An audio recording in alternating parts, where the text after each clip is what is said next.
Well, everyone, today we're going to be doing a little bit of math. Math? You bet. Today we're going to be looking at the Geometry School of Wizardry. Oh.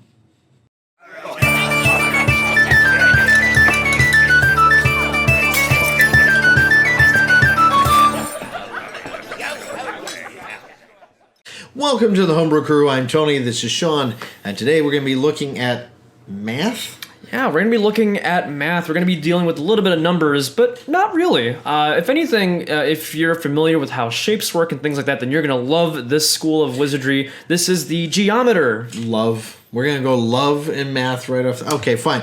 Let's see what it is.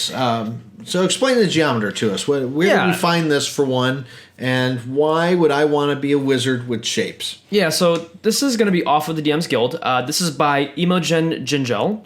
And this is a cool one. I was looking through kind of some of the lower list tiers of what's kind of popular on DM's Guild right now, and I saw this one kind of buried down, kind of fairly deep down there. And this one is really cool. So basically, instead of this wizard who's trying to like learn new spells and trying to find spell books, this one is really specializing in how they can make these spells different and how they can kind of make them work together. Yeah, makes sense. Okay, where does geometry come in? Yeah, so essentially the big feature of this class is going to be your arcane map.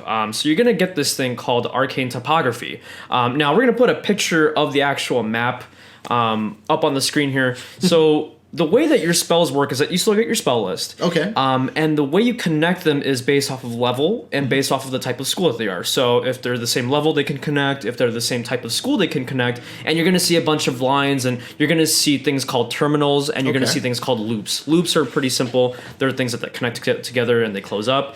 Terminals are things where the spell lists will begin. Okay. So how does it benefit us? So like that's the question that kind of comes up. How is this a little bit different than anything else? And when we were reviewing it, I was looking at, remember the UA that came out with, the School of Invention. Yeah. And I thought, okay, so they can change how the spells are and what they create and all that. This seems pretty similar. So like second level, you get your spell map. This is that thing you're talking about. Right. So you begin by basically building this map of your spells, right? Okay. Now you want to set it up where you have loops and terminals. Basically, you want the circles and the ends, and you want it set up in a certain way because at the same level, you also get that feature I was talking about, Arcane Topography. So for example, you gain +1 to your initiative rolls for each closed loop in your spell map. Okay. So you're kind of rewarded for creating those shapes within your spell list. So let's say we start with a cantrip, and then you move on to the next. So all your cantrips are linked together. Yeah, and then from there to get to level 1 spells, you just connect things that are the same school. So evocation spells connect to evocation spells, illusion spells to illusion spells, so on and so forth. And when they form that complete circle like that, or a diamond or whatever shape whatever shape you have, you get that loop and you're rewarded for that loop. Okay, all right, cool. That seems like an interesting thing. Now at 6th level, you get your spell link. Right, so this is where the loops become even more important. So essentially, if 2 spells are in the same loop, you can either switch the damage type or the type of saving throw that the spells do. So like if you've got like Thunder Wave and Ray of Frost or something on that. Right, yeah. Right, so those are both on there, and they're linked because of the evocation. Yeah. So you can switch Ray of Frost to be thunder damage then?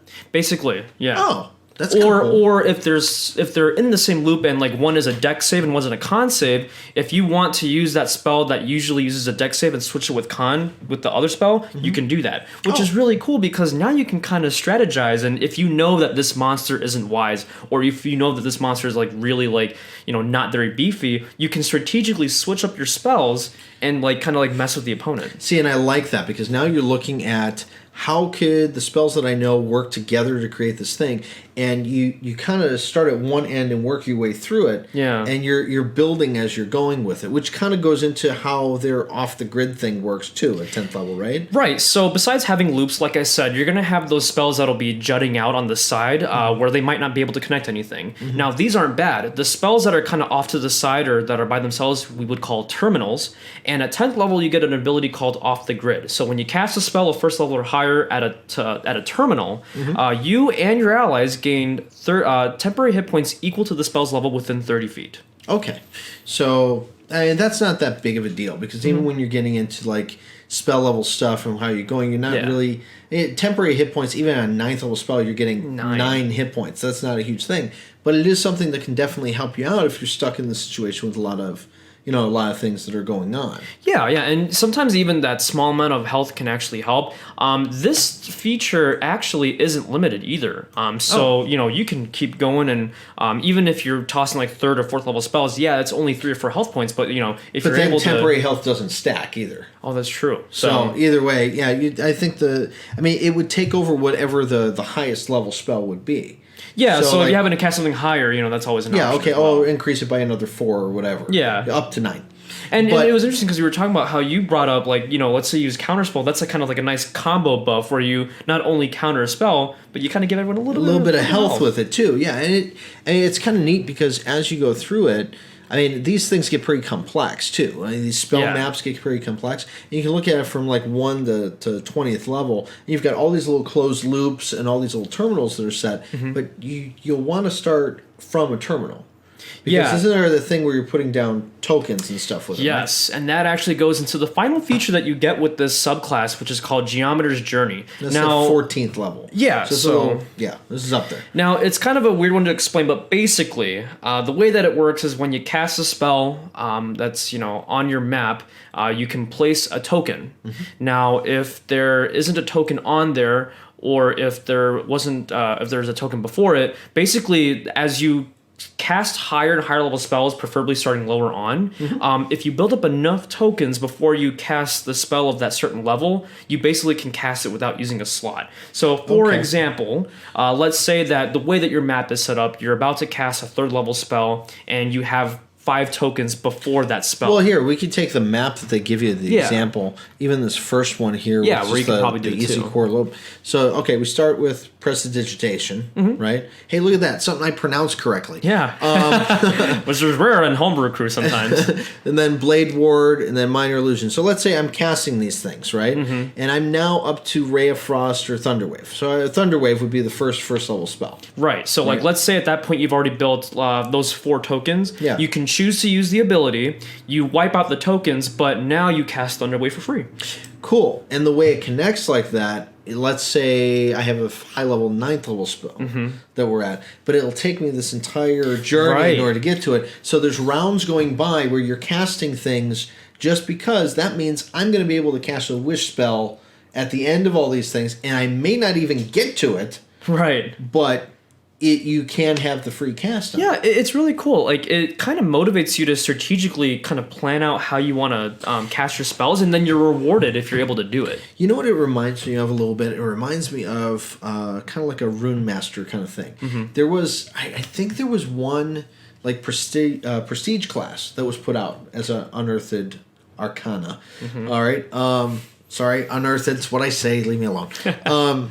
But that one was after 20th level, and there were, you've got, a certain type of glyph. But I like the idea of collecting as you move along for different stuff to make a better or bigger thing, which is kind of neat. And these little spell map things are neat to have in front of you to where you can do it. I think, especially if you're a little more on the creative side, you can do a lot of things with your spell map. Maybe you can make like a physical little graph, or even just having the opportunity to draw it out. Some of the artwork that you'll see in this particular homebrew, they kind of draw it like a star map, and you kind of can plan it out that way too. Yeah, that's pretty cool. See, and I think that we need more things like this. This adds another mechanic to the classes. Yeah. It's not just a class that is like, okay, I'm a wizard, now make me a little part of a warrior, now I can go hit things and I can cast spells. Or, I'm a wizard, but I have, healing now. I have healing from this part. And I think that's what we get tied up in a lot, is where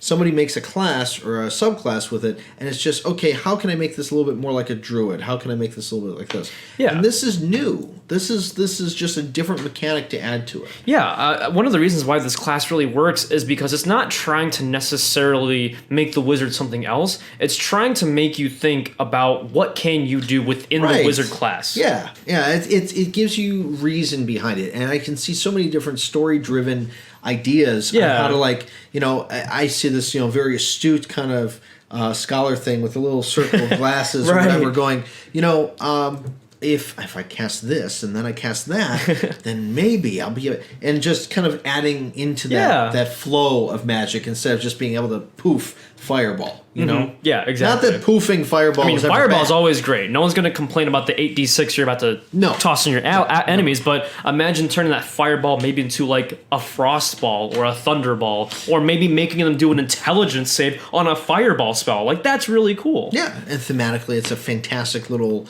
put-together class here with it. Now, they give different advices and different things on how to actually put these things together, but this is a very well-made and well-put-together subclass. Yeah, when I was looking through it, I really do appreciate the map and the grid that they do offer, because initially I was really confused as to how this class kind of worked. There's a bit of a learning curve when you're trying to, figure out the map and build a class, but when you really look at it and once you start kind of going through how it works, it's actually really simple, and then anybody can start thinking of different combos. See, and I think that comes up with anything new with a concept that you're trying to put in. Yeah. It's like, there was one that I remember before with playing cards and everything, and we were going, oh my god, my head is spinning from it. But then after you started playing it, you're like, oh, okay, I can see how this works. Yeah. So that's pretty cool. Yeah. Well, who's the creator on this one? Yeah, so again, this one is from Imogen Gingell. I'm sorry if I'm mispronouncing that, but we tend to do that here on Home Brew Crew. It's kind of our thing. But thank you again so much. And again, this was on the DM's Guild. You can find this by looking up School of Geometry. And we will have the link down below, just like we do with anything else that's there. And if you've got a class or something you'd like us to review or take a look at and see if it plays well or what have you, definitely send it right down here at dmbrewcrew@gmail.com. Remember to like, subscribe, hit that little notification bell and all that stuff too. Coming up in the next couple of weeks, we are going to start streaming our campaigns. Yes, exactly. And you might be seeing some homebrew classes or races such as the School of Geometry.